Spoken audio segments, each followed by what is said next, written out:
আলহামদুলিল্লাহ।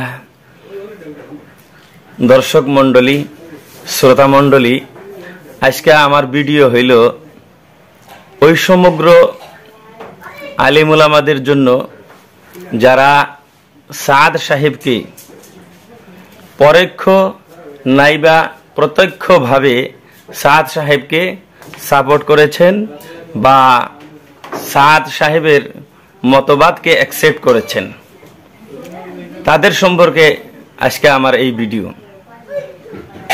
আমি যেই সমগ্র আলিমে সাদ সাহেবকে অ্যাকসেপ্ট করে তার ইস্তেমাতে যোগদান করার জন্য নির্দেশ দিতেছেন, আমি তাদেরকে বলি যে আপনারা আলিম হইয়া, এক একজন বিজ্ঞ আলিম হইয়া কোন যুক্তিতে সাদ সাহেবের ইস্তেমাতে সাধারণ সরলচিত্ত মুসলমানদেরকে তার ইস্তেমাতে যোগদান করার জন্য আপনারা নির্দেশ দিতেছেন বা দাওয়াত দিতেছেন? যেই কুখ্যাত সাদ কোরআন হাদিসের অপব্যাখ্যা করেন, নবী রাসূলদেরকে গুনাহগার সাব্যস্ত করেন, সেই কুখ্যাত সাদের ইস্তেমাতে আপনি আলিম হইয়া কিভাবে তাদেরকে ইস্তেমায় যোগদান করার জন্য নির্দেশ দেন? আপনি কি জানেন না যে শাহ সাহেব হযরত মুসা আলাইহিস সালামের উপরে দোষারোপ করেছেন, হযরত জাকারিয়া আলাইহিস সালামের উপরে দোষারোপ করেছেন, হযরত ইউসুফ আলাইহিস সালামের উপরে দোষারোপ করেছেন, স্বয়ং প্রিয় নবী সাল্লাল্লাহু আলাইহি সাল্লামের উপরেও দোষারোপ করেছেন। যে ব্যক্তি নবীগণকে দোষারোপ করে, পাপিষ্ট বলে, সে কি ঈমানদার হতে পারে? সে কি ঈমানদার হতে পারে?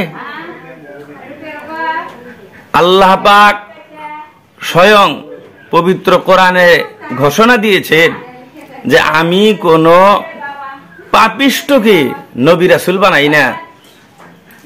আর সাদ সাহেব বলেন যে মুসা আলাইহিস সালাম দোষ করেছেন, জাকারিয়া আলাইহিস সালাম দোষ করেছেন। এমন কথা বললে কি তার ঈমান থাকে? আপনারা তো বড় বড় পণ্ডিত, এক একজন আকাইদ পড়েছেন,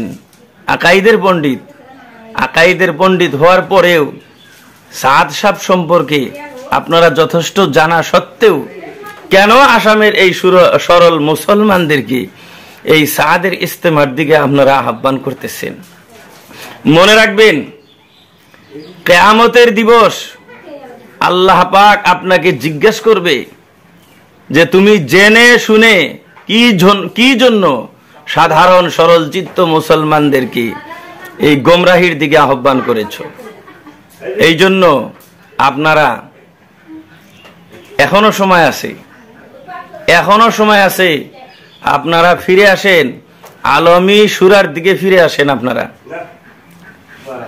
আলমী সূরায় যেভাবে কাজ করতেছেন, আলমী সূরার সাথে এই সাধারণ সরল চিত্ত মুসলমানদেরকে আপনারা যোগদান করার জন্য দাওয়াত দেন। আপনিও পরকালে বাঁচবেন, এই সরল চিত্ত মুসলমানগুলো পরকালে